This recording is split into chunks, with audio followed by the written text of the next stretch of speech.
Hello, नमस्ते, नमस्कार बच्चों। Most welcome in Utkarsh classes MCQ gear up batch में आप सबका हार्दिक स्वागत है। और आज हम बात करने वाले हैं बायोमोलिक्यूल। जी हाँ, बायोमोलिक्यूल के कुछ बहुत ही इंपॉर्टेंट क्वेश्चंस की। चलिए शुरू करते हैं आज का सफर। आ जाइए आप लोग। तो चलिए स्टार्ट करते हैं एक बेहतरीन सवाल से जो मेटाबोलाइट्स पर है। कहाँ है हम बात कर रहे हैं, इसमें जो क्वेश्चंस की बात कर रहे हैं मेटाबोलाइट्स पे एक अच्छा क्वेश्चन है। उपापचय की बात करते हैं। प्राथमिक उपापचय होता है और एक द्वितीय उपापचय होता है। तो यहां आपको दिख रही एक लिस्ट जो एनसीईआरटी की है। द्वितीय उपापचय सेकेंडरी मेटाबोलाइट्स जो पादपों से प्राप्त होते हैं हमें, ठीक है ना। तो जहां ज्यादातर प्लांट से मिलते हैं, एनिमल से भी मिल सकती है चीजें, तो आपको सही मैच करना है। चलिए देखते हैं इसके अंदर। पिगमेंट्स की बात करते हैं बच्चों। क्या है? पिगमेंट्स की बात करते हैं अपन इसमें। तो देखिए पिगमेंट्स के अंदर आप देखिए इसमें क्या होगा, कैरोटीनॉइड्स और एंथोसाइनिन। क्या है इसमें? कैरोटीनॉइड्स और एंथोसाइनिन की बात करते हैं। कैरोटीनॉइड्स, जी हां, जिसमें बीटा कैरोटीन की बात करते हैं जो बहुत इंपॉर्टेंट है। एंथोसाइनिन, एंथोसाइनिन की जहां बात की जाती है बच्चों तो याद रखिएगा, जल में घुलनशील रिक्तिका में वैक्यूल में प्रेजेंट होता है एंथोसाइनिन, है ना। याद रखना, बहुत अच्छा क्वेश्चन है। 2015 एआईपीएमटी में सवाल पूछा गया था। एंथोसाइनिन जो होता है वो रिक्तिका के अंदर जल में घुलनशील वर्णक होता है ना। Water soluble pigment present in vacuole और कैरोटीनॉइड्स। तो यहां एक का हम बात कर सकते हैं, क्या हो गया? फोर्थ। उसके बाद देखिए टर्पिनॉइड्स। टर्पिनॉइड्स की बात करते हैं तो टर्पिनॉइड्स क्या होते हैं? हाइड्रोकार्बन से एक तरह से, और ये मोनोटर्पिन और डाइटर्पिन सामने मैच कर रहा है सेकेंड, बिल्कुल सही है। और फिर जो हम बात कर रहे हैं इसके अंदर बच्चों देखिए एल्कलॉइड्स। क्या है भाई? एल्कलॉइड्स की बात की जा रही है। एल्कलॉइड्स में देखिए आप लोग बताइए मुझे, मॉर्फिन और कोडीन की बात कर रहे हैं। क्या है? मॉर्फिन और कोडीन, बिल्कुल सही दे रखा है। मॉर्फिन जिसके अंदर हम डेरिवेटिव फॉर्म की बात करते हैं, यस, डाई एसिटाइल मॉर्फिन। बच्चों याद रखना, अच्छा सवाल है। डाई एसिटाइल मॉर्फिन जिसे हेरोइन कहा जाता है, ठीक है ना। तो ये अवसादक के रूप में हेरोइन का यूज किया जाता है, जो बॉडी के फंक्शन को क्या करती है? धीमा करती है। याद रखिएगा मॉर्फिन।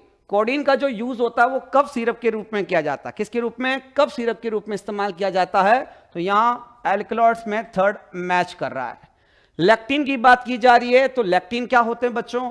प्रोटीन होते हैं। क्या होते हैं? एक तरह के प्रोटीन फैमिली से ताल्लुक रखते हैं और ये कार्बोहाइड्रेट को बाइंड करने का काम करते हैं। स्पेशली लेग्यूम प्लांट के अंदर ये देखने को मिलते हैं। याद रखिएगा, ये आपको जो फलियों के अंदर देखने को मिलेगा, ठीक है ना। लेक्टिन आपको लेग्यूम यानी प्रोटीन, जी हाँ, प्रोटीन फैमिली से ये मैच करते हैं लेक्टिन। और लेक्टिन के अंदर याद रखिएगा कौन आता है?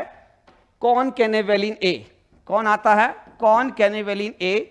ड्रग्स की बात की जा रही है तो विनब्लास्टिन कर्क्यूमिन, विनब्लास्टिन विनक्रिस्टिन।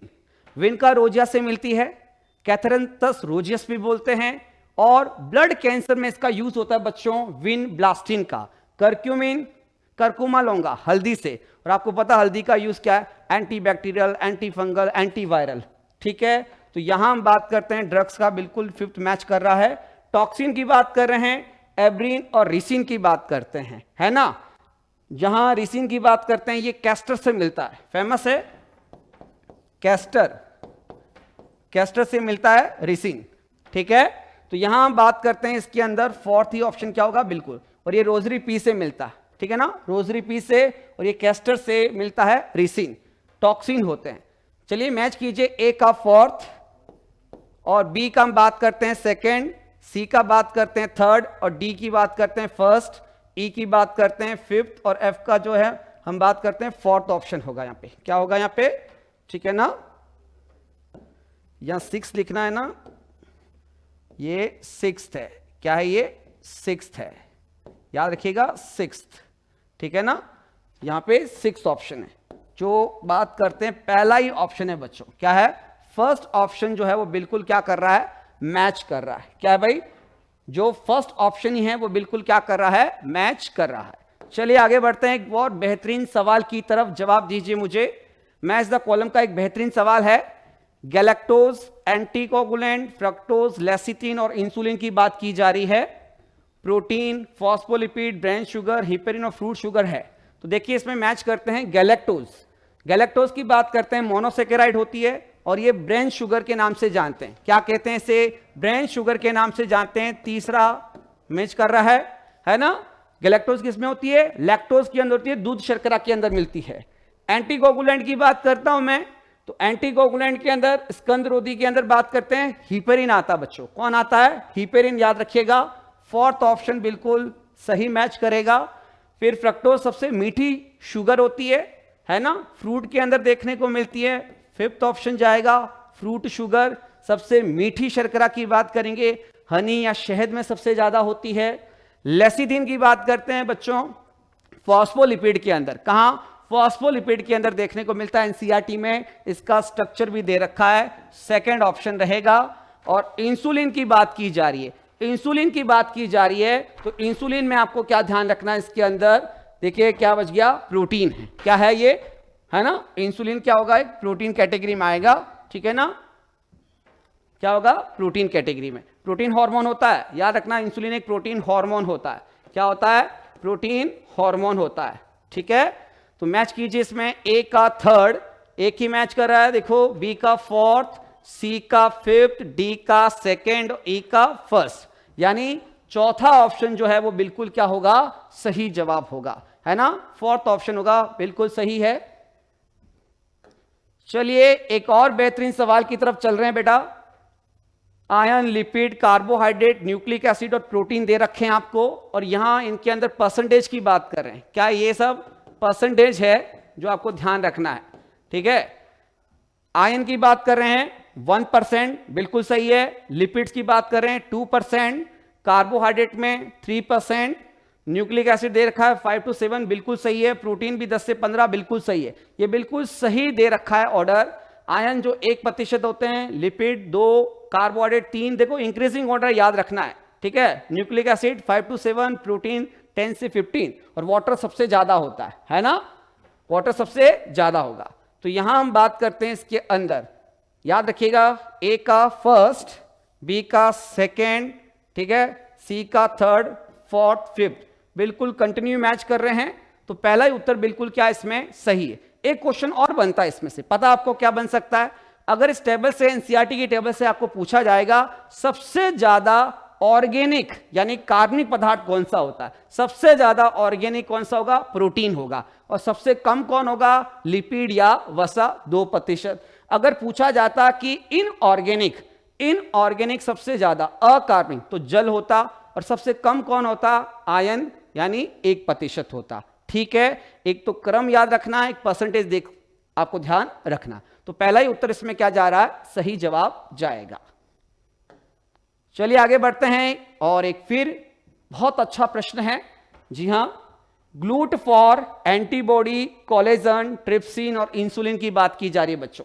तो देखिए एनसीईआरटी के अंदर भी एक प्रोटीन के अंदर टेबल दे रखी है, इस चैप्टर के अंदर बहुत प्यारा सवाल बनता है।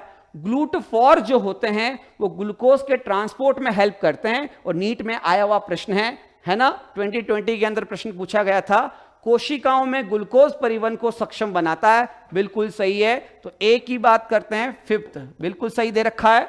एंटीबॉडी की बात करते हैं, एंटीबॉडी ग्लाइकोप्रोटीन्स होते हैं। क्या होते हैं, ग्लाइकोप्रोटीन्स होते हैं। जैसी बॉडी में एंटीजन जाता है तो ये एंटीबॉडी प्रतिरक्षा बनाने का काम करती है, ठीक है ना।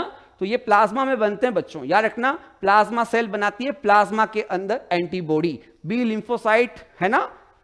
तो यहां एंटीबॉडी क्या है, फाइट इन्फेक्शियस एजेंट, संक्रामक, चौथा ऑप्शन।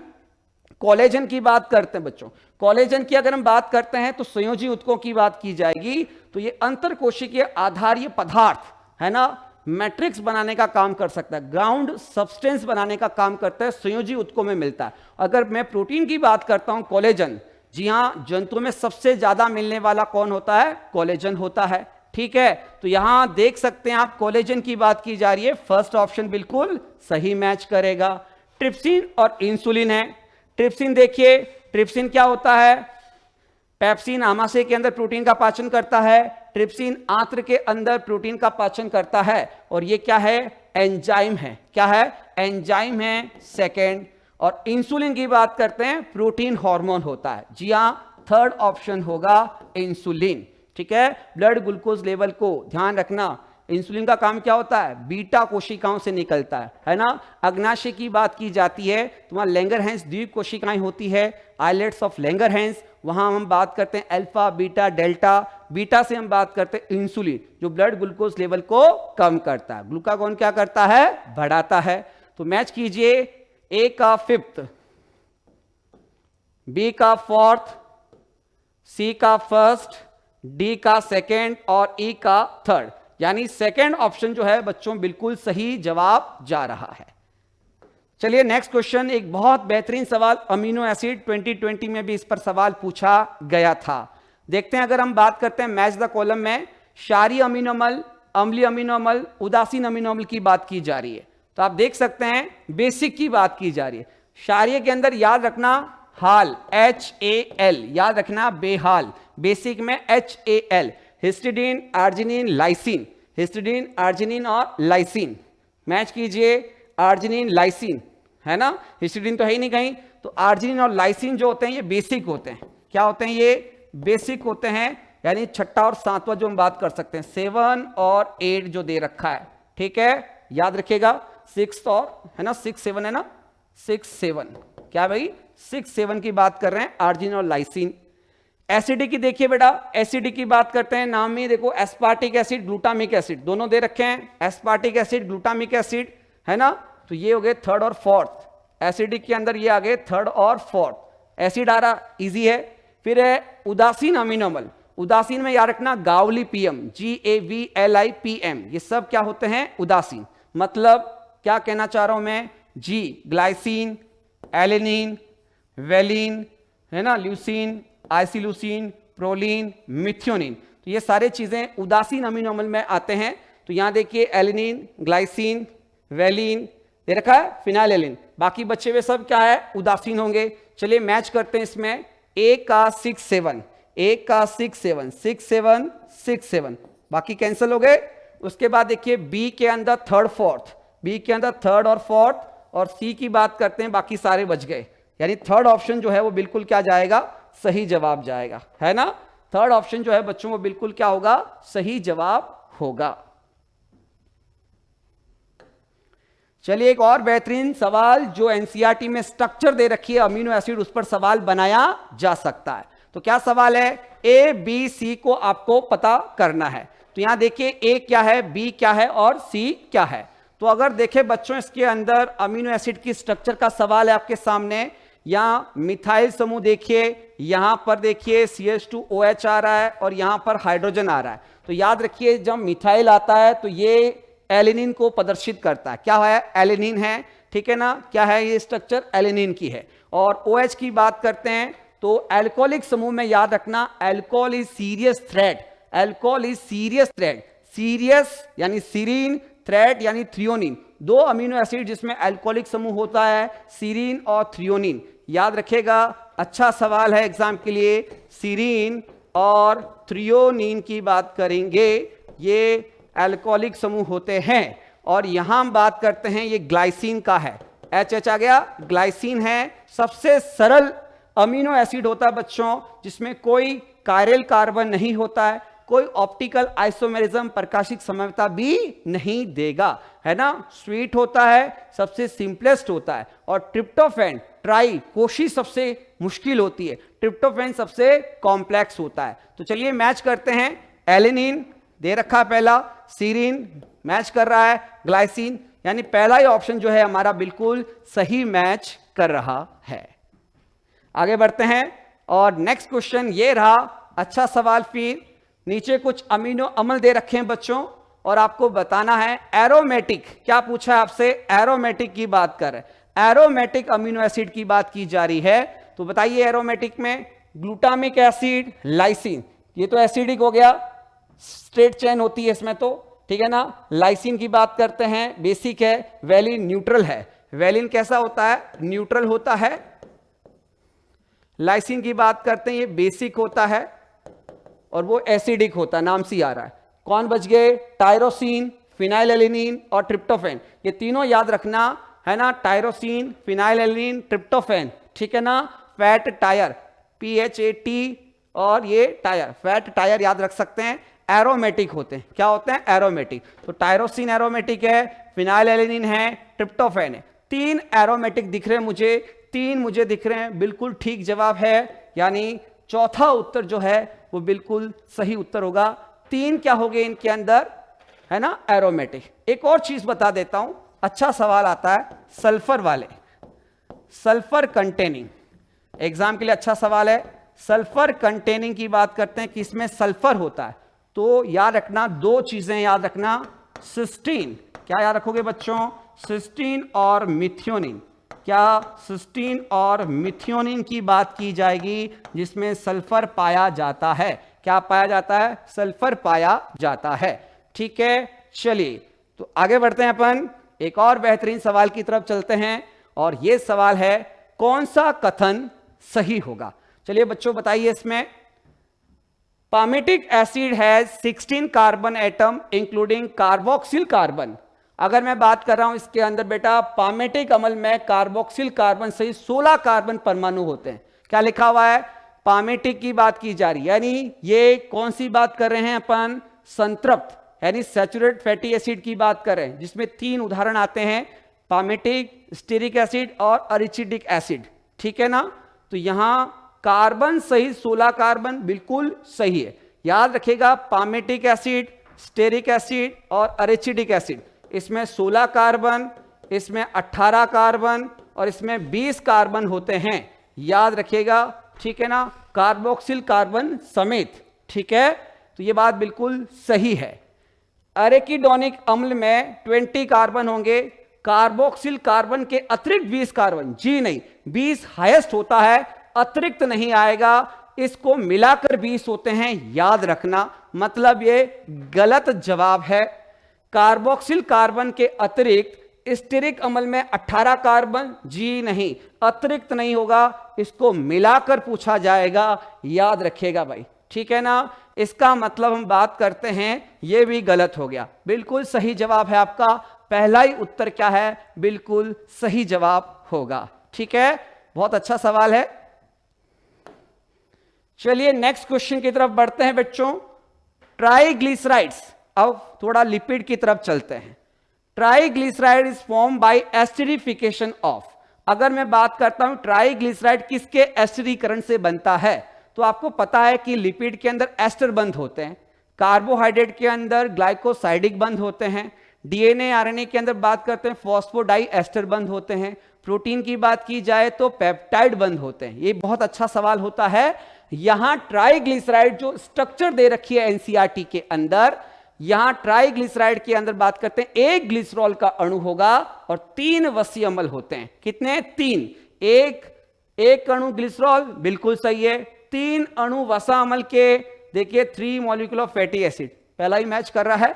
1 फैटी एसिड होगा क्या, गलत है। 3 मॉलिक्यूल ऑफ फैटी एसिड और 3 मॉलिक्यूल ऑफ ग्लिसरॉल, गलत है।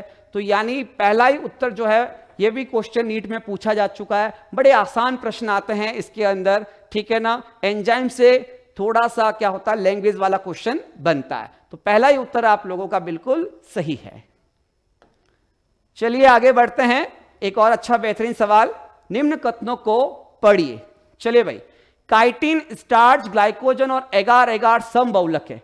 चलिए बताइए, काइटिन, ध्यान रखना बेटा, काइटिन एन एसिटाइल ग्लूकोजामीन की इकाइयां हैं, समबहुलक होता है। एन एसिटाइल ग्लूकामीन है ना, ग्लूकोजामीन। नीट 13, नीट 16 में भी सवाल पूछा गया था काइटिन पर। एन एसिटाइल ग्लूकोजामीन की इकाइयां समबहुलक, स्टार्च समबहुलक है, ग्लाइकोजन समबहुलक है, अगार अगार विषम बहुलक होता है। यानी सारे के सारे समबहुलक तो नहीं हो सकते, क्योंकि अगार अगार जो है वो विषम बहुलक होता है। क्या होता है, बाकी सारे समबहुलक है, पर अगार अगार क्या है, विषम बहुलक है। जची नहीं चीज, गलत बात। ग्लाइकोजन में बाएं सिरे को अनअपचायक सिरा कहा जाता है। अगर हम बात करते हैं इसमें जो पिक्चर दे रखा है एनसीईआरटी का, राइट वाला रिड्यूसिंग होता है, याद रखना। राइट वाला, राइट हैंड की बात करेंगे तो अंग्रेजी में बड़ा फायदा है, आर से याद रखना रिड्यूसिंग। याद करने का सिंपल सा तरीका, राइट हैंड रिड्यूसिंग, लेफ्ट वाला नॉन रिड्यूसिंग। क्या होगा, नॉन रिड्यूसिंग होगा, अनअपचायक होगा। क्या मतलब होता है इनका, इनका मतलब होता है कि राइट हैंड की तरफ जो पहला कार्बन C1 होगा और नॉन रिड्यूसिंग के अंदर चौथा कार्बन होगा। मेरी बात आ रही है, तो पहला कार्बन है ना, उसी पहले कार्बन को, जी हां, शर्करा के पहले कार्बन को हम क्या कहते हैं, रिड्यूसिंग भाग कहेंगे। जो लेफ्ट साइड के अंदर चौथा कार्बन होता है ना शर्करा का, उसे, उस भाग को नॉन रिड्यूसिंग अनअपचायक कहा जाता है। ठीक मेरी बात? तो यहां बोला है इन्होंने लेफ्ट वाला नॉन रिड्यूसिंग है, यह बात बिल्कुल सही है। सेम चीज आपको किस में देखने को मिलेगी, स्टार्च में भी देखने को मिलेगी। स्टार्च कुंडलित द्वितीय संरचनाएं बनाता है, बिल्कुल सही है, लेकिन सेलुलोज में कुंडलन सम्मिश्रण नहीं पाए जाते, ये बात भी ठीक है। Cellulose does not contain complex helix, ये बात बिल्कुल सही है, क्योंकि जब कुंडलित होगा कौन, स्टार्च, तो आयोडीन के कण उसमें फंस जाएंगे और आयोडीन के साथ वो नीला रंग देगा। सेलुलोज आयोडीन को आसानी से बांध कर रख सकता है क्या, जी नहीं, है ना। सेलुलोज आयोडीन को आसानी से बांधकर नहीं रख सकता, सीधी श्रृंखला है। सेलुलोज ग्लूकोज की बात करते सीधी श्रृंखला से मिलकर बना होता है, यह बात गलत है, ठीक है। काइटिन एक प्रकार का संग्राही पॉलीसेकेराइड होता है क्या, जी नहीं, संग्राही नहीं होता है, संरचनात्मक होता है, स्ट्रक्चरल होता है ना। यानी आपको पता है काइटिन जो है वो कवक की कोशिका भित्ति बनाता है, सेल वॉल बनाता है पॉलीसेकेराइड के साथ। और जो कीटों या इंसेक्ट के एक्सोस्केलेटल की बात करते हैं वो भी काइटिन का, तो संरचनात्मक है, स्ट्रक्चरल पार्ट है, स्टोरेज पार्ट नहीं होता, गलत बात है। तो पूछा क्या कितने सही है, तो यहां पे 2 स्टेटमेंट बिल्कुल सही होंगे, जी हां बिल्कुल सही जवाब, पहला उत्तर सही जाएगा। चलिए आगे बढ़ते हैं बच्चों। एक अच्छा सवाल, गलत विकल्प का चयन करना है। इनकरेक्ट पूछा है, गलत पूछा है। इनुलिन एक विषम पॉलीसेकेराइड होता है। इनुलिन हेटेरोपॉलीसेकेराइड होता है क्या, जी नहीं। इनुलिन जो है वो समबहुलक होता है, क्या होता है, होमोपॉलीसेकेराइड होता है। क्यों, ये फ्रक्टोज की इकाइयों से मिलकर बना होता है, याद रखिएगा। इनुलिन जो है वो फ्रक्टोज की इकाइयों से मिलकर बना था। ज्यादातर समबहुलक ग्लूकोज की इकाइयों से होते हैं, पर इनुलिन अपवाद है, ये फ्रक्टोज की इकाइयों से मिलकर बना होता है। सबसे छोटा संग्राहक स्टोरेज पॉलीसेकेराइड होता है, डहेलिया की जड़ों के अंदर, रूट के अंदर देखने को मिलता है। जी हां, इसका जो यूज होता है GFR, ग्लोमेरुलर फिल्ट्रेशन रेट को पता लगाने में किया जाता है, किडनी के विकारों को, डिसऑर्डर को पता लगाने में किया जाता। क्यों, क्योंकि ये हमारे शरीर में मेटाबोलाइज नहीं होता है, इसका उपापचय नहीं होता है, ठीक है। तो ये बात क्या है, गलत तो पहला ही हो गया हमारा। सेलुलोज आयोडीन विलयन के साथ कोई रंग नहीं देता, बात बिल्कुल सही है। सेलुलोज सीधी श्रृंखला होती है, ठीक है ना। आयोडीन विलयन के साथ स्टार्च नीला और ग्लाइकोजन लाल रंग देता है, याद रखना बेटा। आयोडीन विलयन के साथ स्टार्च कैसा रंग देता है, नीला रंग देता है, ग्लाइकोजन लाल रंग देता है, बिल्कुल ठीक है। इनुलिन फ्रक्टोज का एक समबहुलक होता है, बिल्कुल सही है। होमोपॉलीसेकेराइड होता है, तो गलत पूछा है, तो पहला ही जो उत्तर है वो बिल्कुल क्या होगा, गलत जवाब होगा। ये चले आगे, चलिए स्ट्रक्चर पे एक क्वेश्चन पूछा गया है, एक्स और वाई किसको प्रदर्शित करते हैं। अगर हम बात करते हैं न्यूक्लिक एसिड की बात की जाए, एडेनिन है, ये शर्करा है और ये फॉस्फेट है ना। नाइट्रोजन क्षारक और शर्करा मिलकर न्यूक्लियोसाइड कहलाते हैं, और फॉस्फेट जुड़ते ही ये बन जाता है टाइड। तो ये पूरा टाइड का स्ट्रक्चर दे रखा है, और ये नाइट्रोजन बेस की बात कर रहे हैं। ध्यान रखना इसके अंदर ऊपर अगर अमीनो ग्रुप जुड़ा है, याद रखने का तरीका, अगर अमीनो ऊपर है तो इससे याद रखना एडेनिन का पिक्चर है। ये ए से याद रखने का तरीका कभी भूलोगे नहीं। अगर NH2 यहां होता, ऑक्सीजन यहां होता तो ग्वानिन हो जाता। यहां अमीनो ग्रुप सबसे टॉप पर दे रखा है, तो ये एडेनिन है। क्या है, पिक्चर पूरा एडेनिन का है। यहां एडेनिन के साथ फॉस्फेट जुड़ा है, तो ये अगर इसको छुपा देता तो ये एडी है ना, एडिनोसिन होता, और फॉस्फेट के साथ एडिनाइलिक एसिड है, ये एडिनाइलिक एसिड है, एडिनाइलिक एसिड है, बिल्कुल सही है। वाई ग्वानिन है क्या, जी नहीं, एडेनिन होगा। यूरिडीन नहीं है, थाइमिडाइलिक नहीं है, एडिनाइलिक एसिड है, और ये एडेनिन का दे रखा है। चौथा ऑप्शन बिल्कुल सही है, चौथा ऑप्शन जो है वो बिल्कुल सही जवाब होगा। याद रखना बेसिक क्वेश्चन पूछे जाते हैं, है ना, तो ये याद रखना एडेनिन और ग्वानिन क्या होते हैं, प्यूरिन होते हैं। CUT है ना, CUT याद रखना, साइटोसिन, यूरेसिल, थाइमिन, ये पायरिमिडीन होते हैं बच्चों, याद रखिएगा। चलिए आगे बढ़ते हैं। निम्नलिखित में से कौन सा एक प्रोटीन होगा? क्या होगा? प्रोटीन होगा। चलिए बताइए मुझे। एंटीबॉडी की बात कर रहे हैं, ग्लाइकोप्रोटीन होते हैं। क्या होते हैं बच्चों? ग्लाइकोप्रोटीन होते हैं। ग्लूटाफॉर क्या है? प्रोटीन का टाइप है जो ग्लूकोज के ट्रांसपोर्ट में हेल्प करता है। यह बात भी बिल्कुल सही है ना। संवेदी ग्राही और कोलेजन की बात करते हैं। एनसीईआरटी में कहा है जो रिसेप्टर्स होते हैं वो प्रोटीन प्रकृति के होते हैं, और कोलाजन जो होता है जंतुओं के अंदर सर्वाधिक प्रोटीन पाया जाता है भाई, है ना। इसका मतलब हम बात करते हैं बच्चों, चौथा ऑप्शन बिल्कुल सही जवाब होगा। चलिए ऐसे क्वेश्चन इस बार देखने को मिलेंगे नीट के अंदर बच्चों। बहुत बेहतरीन सवाल है। जंतु जगत में सर्वाधिक मात्रा में पाई जाने वाली प्रोटीन कौन सी है, और संपूर्ण जैव मंडल पर सर्वाधिक मात्रा में पाई जाने वाली प्रोटीन कौन सी है? अगर जंतुओं में कहें हम तो कोलाजन सबसे ज्यादा। हम कोलाबेरी के साथ और प्लांट रूबी के साथ डिस्को करते हैं, याद रखना मेरी बात। तो हम कोलाबेरी के साथ और प्लांट रूबी के साथ डिस्को करते हैं। तो जंतु जगत में कोलाजन, इंसुलिन नहीं होगा, इंसुलिन नहीं होगा, कोलेजन, कोलेजन की बात करेंगे। और यहां हम बात करते हैं पादपों में रूबिस्को। क्या होगा? रूबिस्को होगा। ठीक है।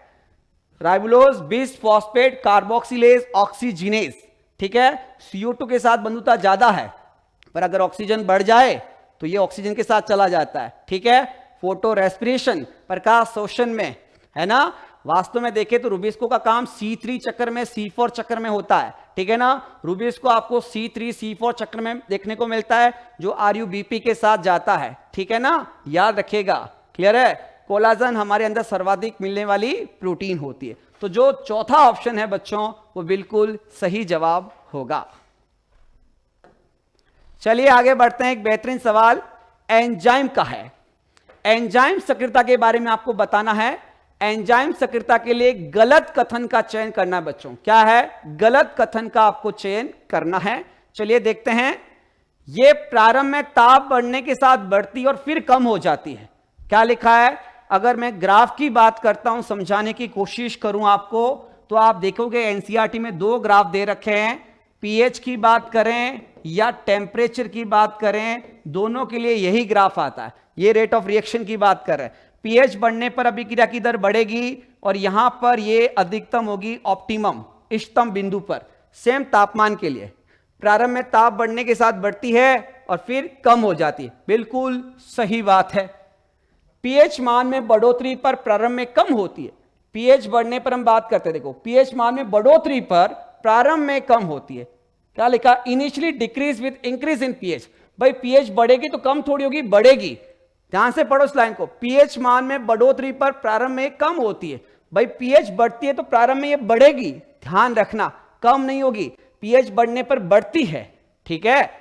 अनुकूलतम ताप और पीएच पर अधिकतम होती है, बिल्कुल सही है। ये ऑप्टिमम पॉइंट कहलाता है, इष्टतम बिंदु कहलाता है, जहां सर्वाधिक अभिक्रिया की दर देखने को मिलेगी।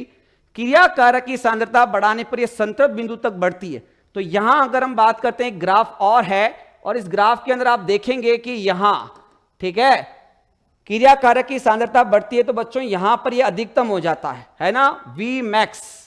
उसके बाद यह नियत हो जाता है और नहीं बढ़ता। यह बात बिल्कुल सही लिखिए। तो यहां जो है सेकंड उत्तर यहां पर क्या होगा? गलत होगा। चलिए आगे बढ़ते हैं। सही कथन का चुनाव करना है। चलिए बताइए। एंजाइम का और बेहतरीन सवाल है। एंजाइम में थोड़े से लैंग्वेज वाले क्वेश्चन बन सकते हैं। करेक्ट पूछा है। प्रोस्थेटिक समूह अकार्बनिक यौगिक होते हैं। प्रोस्थेटिक समूह की बात करें, प्रोस्थेटिक समूह किसका भाग है? सहकारक, कोफैक्टर का है। ठीक है ना। और प्रोस्थेटिक में बात करते हैं अकार्बनिक नहीं होते हैं, धातु अकार्बनिक होंगे। गलत दे रखा है। क्या है ये? गलत है। ठीक है ना बेटा। इनऑर्गेनिक नहीं होते हैं, ऑर्गेनिक होते हैं। ठीक है।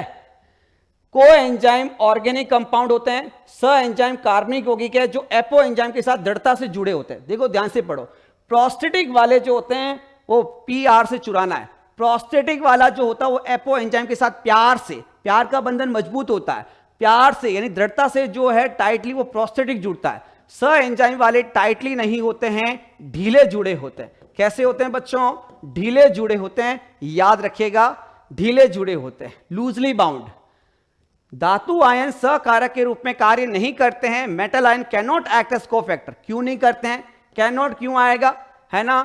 करते हैं, इनके बिना तो काम ही नहीं चलता है बच्चों। धातु बहुत जरूरी है। अगर जिंक की बात करें, अल्कोहलिक डिहाइड्रोजिनेज, कार्बोक्सी पेप्टाइडेज, है ना, उनमें जिंक नहीं हो तो काम ही नहीं करेंगे, है ना। NAD+ और NADP, है ना, P+ स एंजाइम के रूप में कार्य करते हैं। बेटा NAD+ और NADP ये को एंजाइम होते हैं। क्या होते हैं? को एंजाइम होते हैं जो इलेक्ट्रॉन के ट्रांसफर के अंदर स्थानांतरण में भूमिका निभाते हैं। और याद रखना बच्चों, इनके अंदर विटामिन नियासिन होता है। कौन होता है बेटा? नियासिन होता है, B3 होता है। बेहतरीन सवाल है, बेहतरीन सवाल है, याद रखना। अगर यहां पर FAD+ होता तो राइबोफ्लेविन याद रखना, B2, विटामिन B2 की भूमिका होगी। यह बात बिल्कुल सही है, चौथा ऑप्शन। नेक्स्ट चलते हैं, कौन सा एक सही होगा? कौन सा स्टेटमेंट बिल्कुल सही लग रहा आपको बेटा? देखिए, एक एंजाइम का अप्रोटीनी घटक यानी नॉन प्रोटीन घटक सकारक कहलाता है। प्रोटीन घटक को क्या कहा जाता है? Apo enzyme. ध्यान रखिएगा, प्रोटीन घटक को क्या कहते हैं? एपो एंजाइम कहते हैं। और नॉन प्रोटीन वाले को क्या कहते हैं? कोफैक्टर कहा जाता है। बिल्कुल सही है, नॉन प्रोटीन को क्या कहा जाएगा? कोफैक्टर कहा जाएगा।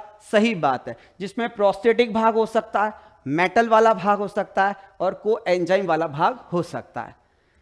एक एंजाइम से सकारक को हटा देने पर उत्प्रेरक क्षमता नष्ट हो जाती है। बिल्कुल, सबसे महत्वपूर्ण भूमिका होती है कोफैक्टर की। अगर वो होगी नहीं तो एंजाइम की उत्प्रेरकीय अभिक्रिया कैटालाइटिक एक्टिविटी नहीं चलेगी। बात सही है। धातु आयन स एंजाइम और प्रोस्टेटिक समूह विभिन्न प्रकार के सकारकों को प्रदर्शित करते हैं। यह बात भी बिल्कुल सही है ना।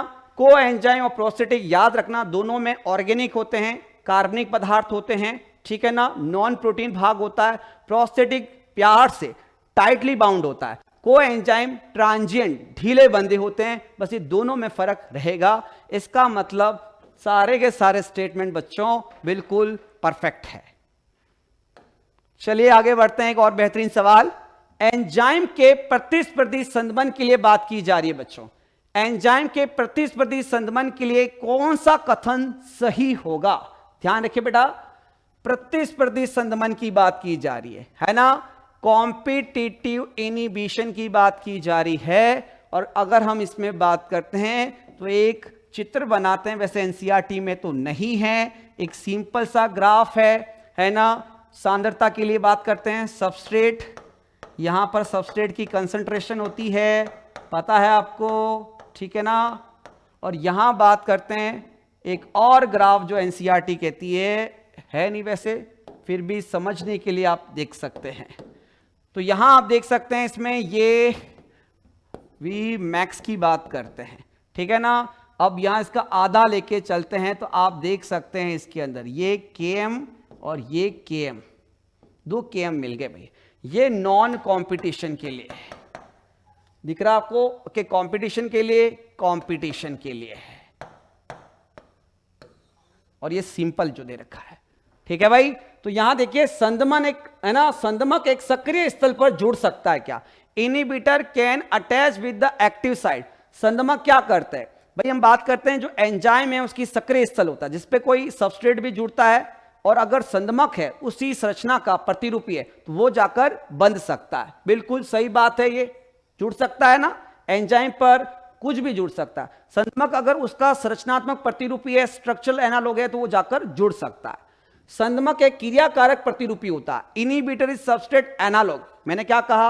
अगर हम बात करते हैं एनसीईआरटी के अंदर, इसके अंदर जो चीज है बेटा, अगर एनसीईआरटी के अंदर दे रखा है कि सक्सिनेट डिहाइड्रोजिनेज एंजाइम है, सक्सिनेट डिहाइड्रोजिनेज एंजाइम के साथ हम बात करते हैं सक्सिनेट जुड़ना चाहिए।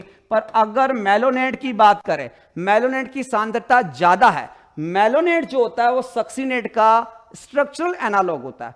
संदमक होता है, इनिबिटर होता है, दुश्मन होता है, और ये जाकर यहां पर है ना बाइंड हो जाएगा, जुड़ जाएगा, बेचारा सक्सिनेट जुड़ नहीं पाएगा।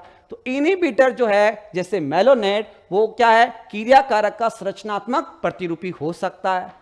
वी मैक्स अपरिवर्तित, वी मैक्स अपरिवर्तित, और केएम बढ़ जाता। देखो भाई, अगर मैं इस ब्लू कलर की देखूं ग्राफ की, तो केएम, केएम क्या है, पदार्थ की वो सांद्रता है, सबस्ट्रेट की वो कंसंट्रेशन है जहां पर हम बात करते हैं वी मैक्स का जो आधे के बराबर होती है, ठीक है ना।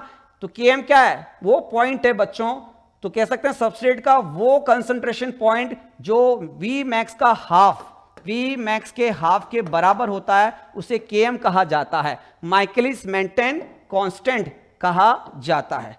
समझ गए। तो यहां हम बात करेंगे, ये बात भी बिल्कुल क्या है, सही लिखी हुई है, यानी सारे के सारे स्टेटमेंट बच्चों क्या है, बिल्कुल सही उत्तर होंगे। चलिए आगे बढ़ते हैं। गलत कथन का चुनाव करना। बेटा क्या पूछा है, गलत पूछा है, इनकरेक्ट पूछा है। कोलेस्ट्रॉल जंतुओं के अंदर सर्वाधिक मात्रा में पाए जाने वाला स्टेरॉइड होता है, बिल्कुल सही बात है। कोलेस्ट्रॉल की बात करते हैं यकृत के अंदर, कहां, लीवर के अंदर बनेगा, विटामिन डी के सिंथेसिस में, स्टेरॉइड हार्मोन के संश्लेषण में इसकी भूमिका होगी, सबसे ज्यादा मिलने वाला है, और अब तक इससे संबंधित 13 नोबेल पुरस्कार मिल चुके हैं। बेटा कितने हैं, इस कोलेस्ट्रॉल से संबंधित संरचनाओं के लिए पूरी दुनिया में 13 नोबेल पुरस्कार मिल चुके हैं, ये बात बिल्कुल सही है। एरिकोडोनिक अम्ल में कार्बोक्सिल कार्बन सहित कुल 20 कार्बन परमाणु होते हैं। क्या लिखा है, एरिकिडोनिक एसिड में 20 carbon atom including the carboxyl carbon. सही बात है, कार्बोक्सिल कार्बन सहित लिखा हुआ है, बिल्कुल सही बात लिखी है, सहित है। ग्लिसरॉल्डिहाइड वसीय अम्लों ग्लिसरॉल के एस्टर होते हैं क्या, glycerides are ester of fatty acid with glycerol, परिभाषा है, बिल्कुल सही है। फैटी एसिड और ग्लिसरॉल के ही क्या होते हैं बेटा, एस्टर है। Prostaglandin are derived from steroids, नहीं होते हैं। ध्यान रखना, प्रोस्टाग्लैंडिन जो होते हैं वो एरिचिडोनिक एसिड 20 कार्बन का जो है, 20 कार्बन का, उससे व्युत्पन्न होते हैं, के व्युत्पन्न होते हैं, डेरिवेटिव होते हैं, याद रखिएगा, याद रखिएगा बेटा। तो ये चौथा ऑप्शन जो है वो क्या है, गलत उत्तर होगा। चलिए आगे बढ़ते हैं बच्चों। नीट का आया हुआ एक बेहतरीन सवाल है, जी हां, जिसका जवाब तो आप लोग दे ही देंगे, बहुत बढ़िया। एपो एंजाइम, होलो एंजाइम, स एंजाइम होता है क्या, सबसे बड़ा क्या होता है, पूर्ण एंजाइम क्या होता है, होलो एंजाइम होता है बेटा, है ना, होलो एंजाइम होता है। होलो एंजाइम के अंदर एपो एंजाइम प्रोटीन वाला भाग और नॉन प्रोटीन वाले भाग को क्या कहते हैं, स एंजाइम। तो यहां देखिए, यहां स एंजाइम और स कारक, जबकि दोनों एक ही हो गए, दोनों एक ही में आ गए, इसका मतलब ये तो कैंसिल हो गया। एपो एंजाइम प्रोटीन वाला भाग और स एंजाइम को एंजाइम। ध्यान रखना, नीट में यहां चेंज किया जा सकता है, इसकी जगह को फैक्टर आ सकता है, प्रोस्थेटिक समूह आ सकता है, मेटल आयन आ सकता है। ध्यान रखना, पेपर सेटर इसको बदल सकता है, ये चीज ऐसी रहेगी। होलो एंजाइम मतलब पूर्ण एंजाइम, एपो एंजाइम का मतलब प्रोटीन वाला भाग, और को एंजाइम आ सकता है, को फैक्टर आ सकता है इसकी जगह, प्रोस्थेटिक समूह आ सकता है इसकी जगह, मेटल आयन आ सकता है। याद रखिएगा, कभी गलत मत कीजिएगा। दूसरा उत्तर जो है इसमें बिल्कुल सही जवाब जाएगा। आगे बढ़ते हैं और चलते हैं सक्रियण ऊर्जा की तरफ। एक्टिवेशन एनर्जी का एक खूबसूरत सवाल आपके सामने है। कौन सा कथन दिए गए ग्राफ का सही वर्णन करता है भाई, तो यहां एक्टिवेशन एनर्जी की बात की जा रही, सक्रियण ऊर्जा की बात की जा रही, जो सबस्ट्रेट को सक्रिय करती है रिएक्शन के अंदर, क्रियाकारकों को सक्रिय करना, सबस्ट्रेट को सक्रिय करना। तो ये देखिए सबस्ट्रेट है, ये रिएक्शन है, ये पोटेंशियल एनर्जी स्थितिज ऊर्जा है। तो आप देखिए इस ग्राफ के अंदर ए और बी क्या कहना चाहते हैं। ए की जो बात की जा रही है वो एंजाइम की उपस्थिति में है और बी अनुपस्थिति में। जब एंजाइम होगा तो आप देख सकते हैं ये जो गैप दिख रहा है आपको, इसे कहते हैं सक्रियण ऊर्जा, एक्टिवेशन एनर्जी। सबस्ट्रेट को इस ट्रांजिशन स्टेट संक्रमण अवस्था तक पहुंचाने के लिए जो न्यूनतम ऊर्जा होती है, जो मिनिमम एनर्जी की बात करते हैं, जो सबस्ट्रेट को ट्रांजिशन स्टेट या संक्रमण अवस्था तक लेके जाती है, उसे हम कहते हैं सक्रियण ऊर्जा, एक्टिवेशन एनर्जी। एंजाइम क्या करता है? एंजाइम इस एक्टिवेशन एनर्जी को कम करता है। देखिए बी के अंदर एंजाइम नहीं है, ए के अंदर एंजाइम है। इसका मतलब यह हुआ कि एंजाइम की उपस्थिति से हम बात करेंगे, ये सक्रिय है ना, सक्रियण ऊर्जा कम, ट्रांजिशन स्टेट कम, और जल्दी उत्पाद बनेगा, फटाफट बनेगा, ज्यादा बनेगा। ठीक है। और आप देखिए सबस्ट्रेट यहां प्रोडक्ट है, तो सबस्ट्रेट का एनर्जी लेवल देखो और यहां प्रोडक्ट का एनर्जी लेवल देखो। मुझे बताओ, यानी सबस्ट्रेट से जब प्रोडक्ट बनेगा तो एनर्जी क्या होगी? रिलीज होगी। भाई यहां एनर्जी का लेवल E1 या E2 है, ज्यादा कौन है? इसकी ऊर्जा ज्यादा है। जब ये बनेगा तो ऊर्जा कम हो गई, यानी ऊर्जा बाहर निकली, यानी हम कह सकते हैं ये ऊष्माक्षेपी है, एक्सोथर्मिक है। कैसा है? एक्सोथर्मिक रिएक्शन को शो कर रहा है। याद रखना, अगर प्रोडक्ट ऊपर की तरफ होता तो उसे एंडोथर्मिक कहते, याद रखिएगा। चलिए बताइए, इसके अंदर ऊर्जा ए के साथ एंजाइम की अनुपस्थिति, उपस्थिति है भाई, गलत। ए के साथ एंजाइम की उपस्थिति में और बी एंजाइम की अनुपस्थिति में ऊष्माक्षेपी अभिक्रिया, बिल्कुल सही जवाब है। दूसरा बिल्कुल सही जवाब होगा। अगर ये प्रोडक्ट यहां होता, यहां लेवल होता, तो ये ऊष्मा शोषी हो जाता। ठीक है ना भाई? तो यहां जो उत्तर होगा वो सेकंड उत्तर होगा। चलिए आगे बढ़ते हैं। कौन सा कथन गलत होगा? भाई देखिए कौन सा कथन गलत होगा। अगर हम बात करते हैं रॉन्ग स्टेटमेंट की बच्चों, सेलुलोज एक पॉलीसेकेराइड होता है क्या? सेलुलोज पॉलीसेकेराइड है, जी हां। यूरेसिल पायरिमिडीन होता है क्या? जी हां। हम बात करते हैं साइटोसिन, यूरेसिल, थाइमीन, ये सब के सब क्या होते हैं? पायरिमिडीन होते हैं। ग्लाइसिन सल्फर युक्त अमीनो एसिड होता है क्या? जी नहीं, ये सल्फर नहीं होता है। सल्फर में सिस्टीन और मिथ्योनिन होता है बच्चों। ठीक है ना? तो गलत हो गया ना? बिल्कुल सही है। सुक्रोज एक डाइसेकेराइड है क्या? बिल्कुल सही है। लैक्टोज, माल्टोज, सुक्रोज डाइसेकेराइड शर्करा होती है। तो गलत पूछा है ग्लाइसिन। ग्लाइसिन तो बेचारा सबसे सरल होता है, 2 H आते हैं, कोई कायरल कार्बन नहीं है, कोई ऑप्टिकल आइसोमेरिज्म शो नहीं करेगा, तो ग्लाइसिन में सल्फर नहीं होगा। तीसरा उत्तर यहां पर सही जवाब होगा।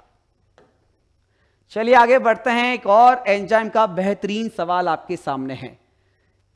चलिए बताइए, उस विकल्प को चुनिए जो गलत है। बेटा ऊपर हमेशा ध्यान से पढ़ा करो, क्या पूछा होता है? गलत पूछा है, नॉट करेक्ट पूछा है।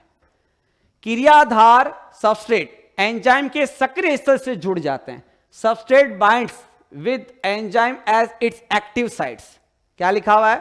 तो यहां पे बात करते हैं substrate binds with enzyme as it active site. सही है क्या? बिल्कुल सही है। सबस्ट्रेट जो होते हैं वो एंजाइम के एक्टिव साइट से जुड़ते हैं क्या? बिल्कुल सही है। बहुत सा सक्सिनेट डालने से सक्सिनिक डिहाइड्रोजिनेज का मेलोनेट द्वारा संदमन खत्म नहीं होता है। क्या लिखा हुआ है? बहुत सारा सक्सिनेट डालने से, मेन सक्सिनेट क्या है? मेन क्रियाकारक है। सक्सिनिक डिहाइड्रोजिनेज का मेलोनेट द्वारा संदमन खत्म नहीं होता। क्यों नहीं खत्म होगा? जो कि हम ग्राफ में पढ़ते हैं कि जो कंपटीशन है, ये कंपटीशन यानी प्रतिस्पर्धी के अंदर हम बात करते हैं। हम यहां बात करते हैं सक्सिनेट की सांद्रता बढ़ाकर मेलोनेट के प्रभाव को कम किया जा सकता है। ऐसी चीज है इथेनॉल की सांद्रता बढ़ाकर मिथेनॉल की पॉइजनिंग को, विषाक्तता को कम किया जा सकता है। ठीक है ना? तो यहां पर ये चीज सही नहीं है ना? गलत है ना? खत्म नहीं होता, खत्म होता है, खत्म होता है, नहीं आएगा, नहीं आएगा। ठीक है बेटा? तो ये जो चीज है वो गलत है। Non competitive inhibitor binds the enzyme at the site distinct from the which binds the substrate. बिल्कुल सही है।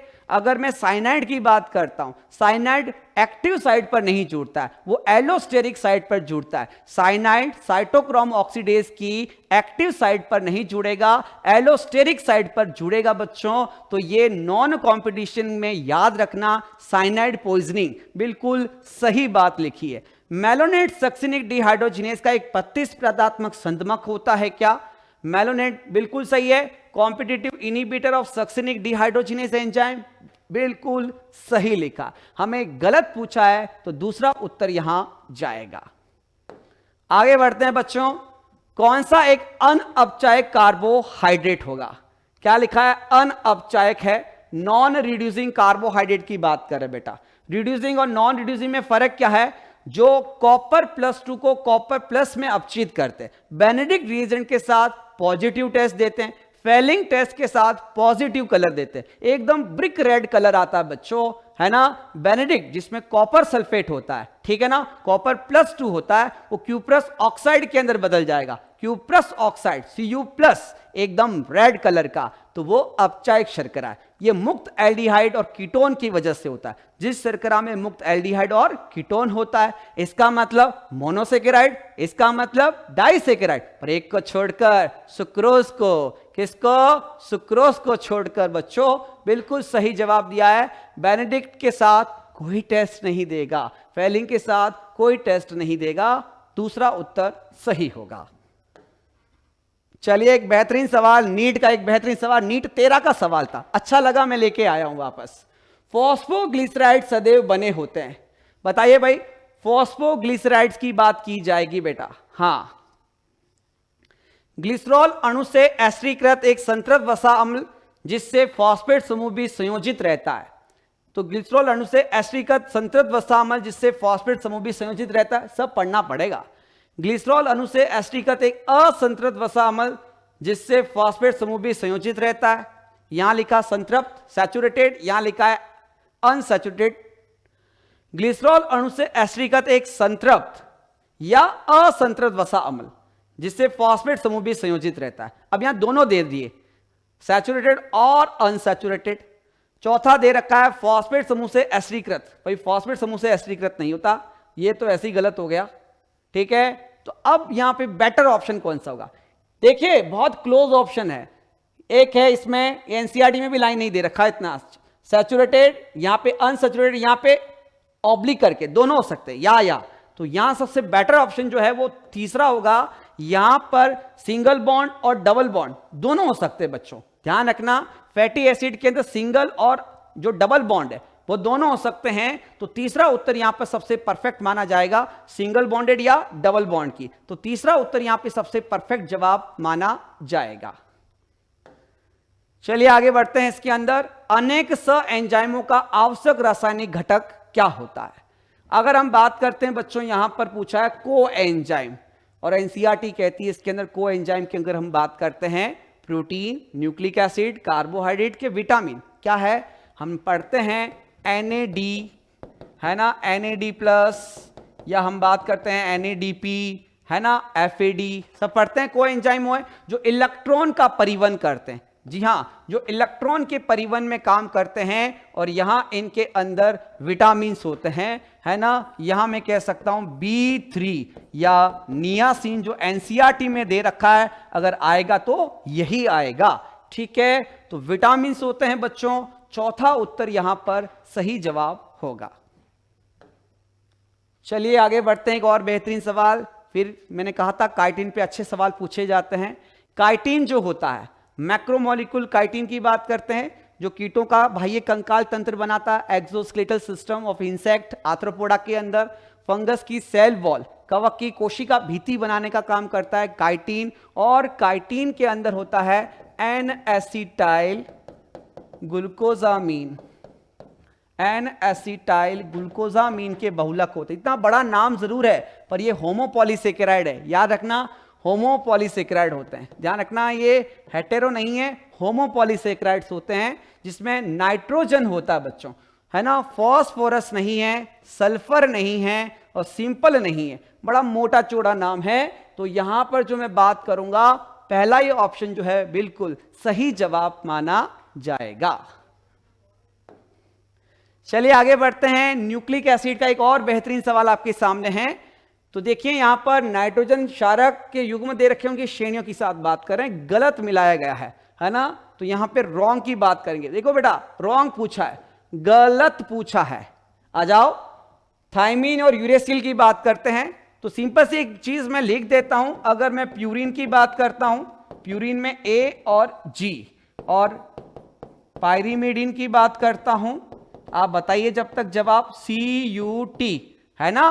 फर्क डीएनए आरएनए में क्या होता है ना। डीएनए के अंदर थाइमिन और आरएनए के अंदर यूरेसिल होता है। थाइमिन ज्यादा स्टेबल होता है, इसलिए डीएनए एक अच्छा आनुवांशिक पदार्थ माना जाता है। थाइमिन और यूरेसिल पायरिमिडीन है क्या? सही है। यूरेसिल और साइटोसिन की बात करते हैं, पायरिमिडीन है क्या? सही है। ग्वानिन और एडेनिन प्यूरिन है क्या? ग्वानिन और एडेनिन प्यूरिन है, बिल्कुल सही है। एडेनिन और थाइमिन, अरे थाइमिन तो पायरिमिडीन होता है ना। ये गलत हो गया, है ना, ये गलत हो गया। चौथा ऑप्शन जो है वो बिल्कुल सही जवाब होगा। चलिए बच्चों आगे बढ़ते हैं एक और बेहतरीन सवाल के साथ। सक्सिनिक डिहाइड्रोजिनेज है ना। सक्सिनिक डिहाइड्रोजिनेज, मैं फिर कहता हूं एनसीईआरटी बेस्ड क्वेश्चन अच्छी तरह से पढ़ो, उनकी बहुत ज्यादा प्रैक्टिस करो, वही क्वेश्चन आपको नीट में देखने को मिलेगा। सक्सिनिक डिहाइड्रोजिनेज का एक प्रतिस्पर्धी संगमक क्या होता है? A competitive inhibitor of succinic dehydrogenase, है ना बेटा। तो यहां सिंपल सी बात करते हैं, मैं फिर कहता हूं ये एंजाइम जो है ना, ये एंजाइम जो है ये इसका सक्रिय स्थल है, एक्टिव साइट है। यहां पर जुड़ना किसे चाहिए था? सक्सिनेट को। जुड़ कौन जाता है? मैलोनेट। कौन? मैलोनेट। तो मैलोनेट एक इनिबिटर है, सक्सिनेट का बेचारे का इनिबिटर है ना। बिल्कुल, जो सबसे ज्यादा होगा, पावरफुल होगा, वो जाकर बैठ जाएगा, और ये मैलोनेट यहां पर इस साइट को ब्लॉक कर देता है। ठीक है, फिर एंजाइम ये काम नहीं कर पाता। सक्सिनेट डिहाइड्रोजिनेज याद रखना, ये हम बात करते हैं एटीएस के अंदर, ध्यान रखिएगा बेटा। हम बात करते हैं क्रेब्स साइकिल की भी बात कर सकते हैं। क्रेब्स साइकिल याद रखिए, क्रेब्स साइकिल के सारे एंजाइम मैट्रिक्स में पाए जाते हैं एक को छोड़कर, और वो है सक्सिनिक डिहाइड्रोजिनेज, जो आंतरिक झिल्ली पर पाया जाता। बेहतरीन सवाल है, याद रखना बेटा। क्रेब्स साइकिल के सारे एंजाइम मैट्रिक्स में होते हैं, माइटोकॉन्ड्रिया की मैट्रिक्स में होते हैं। ठीक है, एक को छोड़कर सक्सिनेट डिहाइड्रोजिनेज जो आंतरिक झिल्ली पर होता है, और एटीएस कहां चलता है? माइटोकॉन्ड्रिया की आंतरिक झिल्ली पर, इनर मेम्ब्रेन पे चलता है। तो यहां हम बात करेंगे, मेलेट पे टिक मत लगा देना, ध्यान रखना ये मैलोनेट होता है। क्या होता है बेटा? मैलोनेट होता है। पहला ही उत्तर बिल्कुल सही जवाब होगा। आगे बढ़ते हैं, कौन सा आवश्यक अमीनो अम्ल है बेटा? क्या है? आवश्यक अमीनो अम्ल है। एसेंशियल अमीनो एसिड की बात की जा रही। क्या है? एसेंशियल। तो देखिए मैं एक छोटी सी बात बताता हूं, नॉन एसेंशियल इजी वे है, इजी वे है। नॉन एसेंशियल अनावश्यक, अनावश्यक की बात करते हैं, तो उसमें याद रखिएगा बेटा, गैस, प्रेशर, सीटी। गैस होगा तो प्रेशर होगा, तो क्या बजेगी? सीटी। पर हर बार सीटी बजना जरूरी नहीं होता। अनावश्यक की बात कर, नॉन एसेंशियल की बात करता हूं। नॉन एसेंशियल में जितने भी जी से है, जितने भी जी से आते हैं, ग्लाइसिन, ग्लूटामीन, ग्लूटामिक एसिड। ए से हम बात करते हैं एलेनिन। क्या बेटा? एलेनिन। अब देखिए एएस, एएस, एएस से कौन कौन से आ जाएंगे बेटा? यहां पे जो हम बात करेंगे, एस्पार्टिक आ गया, यहां से तो गया एक एलेनिन, एएस, एस्पार्टिक, है ना। एस्पार्टेट लिख दूं मैं डायरेक्ट शॉर्टकट में, एस्पार्टेट भी कह सकते हैं। एएस से याद रखना एस्पेरेजीन, एस्पेरेजीन, ठीक है ना। एस से क्या आ गया? सीरीन। कितना आसान है। और जी से जितने भी सारे बेटा, जी से जितने भी ये सारे के सारे जी, ग्लाइसिन। जी से हम बात करते हैं ग्लूटामीन, जी से हम बात करते हैं ग्लूटामेट या ग्लूटामिक एसिड भी कह सकते हैं। पी आर, पी आर याद भी हो जाएगा, कोई गलती नहीं होगी। Proline, P R, proline. C से तो एक ही होता है, सिस्टीन। क्या होता है बेटा? सिस्टीन। और टी से यहां पे हम बात करेंगे इसके अंदर टायरोसिन। क्या है? टायरोसिन। तो देखिए इसके अंदर गैस, प्रेशर, सीटी याद रखिएगा। तो देखिए सीरीन, एस्पार्टिक एसिड, ग्लाइसिन, ये सब क्या है? नॉन एसेंशियल है। और हमें क्या पूछा है? आवश्यक पूछा है, फिनाइल एलेनिन। चौथा ऑप्शन, गैस होगा तो प्रेशर होगा, तो क्या बजेगी? सीटी। पर जरूरी नहीं है, अनावश्यक। ठीक है ना, हर बार सीटी जरूरी नहीं है, दाल ऐसे ही पक जाती है। तो चौथा ऑप्शन जो है यहां पर बिल्कुल सही जवाब होगा। आगे बढ़ते हैं, लैक्टोज बना होता है, डाइसेकेराइड की बात की जा रही है। ग्लूकोज और ग्लूकोज मिलकर क्या बनाते हैं बच्चों? माल्टोज बनाते हैं। क्या बनाते हैं? माल्टोज। ग्लूकोज और फ्रक्टोज मिलकर क्या बनाएंगे? सुक्रोज। ठीक है ना, क्या बनाएंगे? सुक्रोज। और पादपों के अंदर प्लांट में भोजन का परिवहन सुक्रोज के रूप में होता है। याद रखना, सुक्रोज के रूप में फूड ट्रांसलोकेशन की बात करते हैं। फ्रक्टोज और गैलेक्टोज नहीं होता, ग्लूकोज और गैलेक्टोज की बात कर सकते हैं इसके अंदर। ठीक है ना, ग्लूकोज और गैलेक्टोज मिलकर क्या बनाते हैं? लैक्टोज। क्या बनाते हैं? लैक्टोज बनाते हैं। जी हां, चौथा ऑप्शन जो है वो बिल्कुल सही जवाब होगा, है ना। एक और मैं बात कर सकता हूं, माल्टोज के अंदर बात करते हैं। बाउंसर सवाल अगर आ जाए, अल्फा, क्या याद रखेंगे आप लोग? एक बार एम्स में क्वेश्चन पूछ लिया गया था, अल्फा 1 फॉर ग्लाइकोसाइडिक बॉन्ड होता है। ग्लाइकोसाइडिक बंद होता है बेटा कार्बोहाइड्रेट में। सुक्रोज की बात करेंगे, अल्फा 1 बीटा 2 होगा ग्लाइकोसाइडिक। लैक्टोज के अंदर लैक्टोज लड़का, बेटा, बीटा 1 फॉर। ठीक है, तो लैक्टोज के अंदर याद रखना तरीका, माल्टोज जो भी अपन सामान खरीदने जाते हैं वो A1 होना चाहिए। माल्टोज अल्फा आएगा, लड़का, बेटा, बीटा 1 फॉर होगा। कभी कंफ्यूज नहीं होना, माल्टोज में अल्फा 1 फॉर, सुक्रोज में अल्फा 1 बीटा 2, लैक्टोज में बीटा 1 फॉर होता है। तो यहां पर जो सही जवाब है वो क्या है? चौथा ऑप्शन होगा। चलिए आगे बढ़ते हैं, एक और बेहतरीन सवाल, स्ट्रक्चर एनसीईआरटी के याद रखना है। निम्नलिखित दो कार्बनिक यौगिकों के संरचनात्मक सूत्रों में से कौन उसके संबंधित कार्य के साथ सही प्रकार पहचान बताया गया है? ये एनसीईआरटी का पिक्चर देखो, इतनी बड़ी, याद नहीं करना है, नहीं रटना है, आपको केवल आइडिया लगाना है। आप देखेंगे यहां पर CH2 वाला दे रखा है, ये वाला, ये ग्लिसरॉल है। क्या है? ग्लिसरॉल है। तो ये देख रहे हैं पिक्चर, ये ग्लिसरॉल का पिक्चर दे रखा है। R1 R2, ये R1 R2 यानी फैटी एसिड दे रखे हैं। क्या दे रखे हैं? ये फैटी एसिड वसीयमल दे रखा है। चलो भाई, और यहां हम बात करते हैं, फॉस्फोरस दे रखा है, फॉस्फेट। और ये यहां पर जो है ग्रुप देखिए, यहां पर नाइट्रोजन कंपाउंड दे रखा है। क्या दे रखा है? नाइट्रोजन कंपाउंड दे रखा है। तो इसे कहते हैं लेसिथिन। लेसिथिन की संरचना के अंदर एक ग्लिसरॉल होता है, 2 फैटी एसिड होते हैं और फॉस्फेट होता है और एन नाइट्रोजन कंपाउंड होता है। इसे लेसिथिन कहा जाता है। क्या है? लेसिथिन। ट्राइग्लिसराइड ए, देखिए ए ट्राइग्लिसराइड, ए लेसिथिन। तो ए लेसिथिन का पिक्चर है, बिल्कुल मैच कर रहा है यहां पे।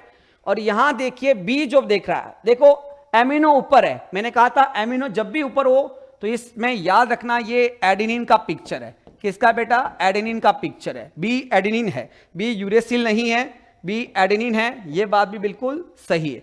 अब मैच करते हैं, ट्राइग्लिसराइड तो है नहीं, ये कैंसिल हो गया, यूरेसिल है नहीं। लेसिथिन कोशिका कला का एक संगठक है, बिल्कुल सही है, सेल मेम्ब्रेन में पाया जाता है। एलुलाई कूपिकाओं के अंदर भी लेसिथिन पाया जाता है, जो सरफेस टेंशन को, जी हाँ, उसको कम करता है, घर्षण को, फ्रिक्शन को कम करने का काम करता है। एडेनिन न्यूक्लियोटाइड जो न्यूक्लिक अम्ल बनाता है। देखो एडेनिन की बात करते हैं, न्यूक्लियोटाइड नहीं है ना, नाइट्रोजन बेस होता है, टाइड नहीं होता है। ठीक है ना, गलत देखा है, नाइट्रोजन क्षारक होता है। इसका मतलब यहां पर तीसरा जो उत्तर है, क्या बच्चों? तीसरा जो उत्तर है वो बिल्कुल सही जवाब जाएगा। चलिए अंतिम सवाल आज की कक्षा का, एक बेहतरीन और इजी क्वेश्चन कह सकते हैं। जीव तंत्र 99% हिस्सा भाग बनाने वाले 4 तत्व क्या होते हैं? ठीक है, for elements making 99% living system, इन्हें फ्रेमवर्क एलिमेंट कहा जाता है। क्या कहते हैं? फ्रेमवर्क एलिमेंट भी कहा जाता है। कौन है ये? कौन है? कौन? CHON। क्या है? CHON को फ्रेमवर्क एलिमेंट के नाम से भी जाना जाता है। तो यहां पर जो हम बात करेंगे, तीसरा ऑप्शन जो है वो बिल्कुल सही जवाब होगा। ठीक है, तीसरा उत्तर जो है वो बिल्कुल क्या होगा? सही जवाब माना जाएगा।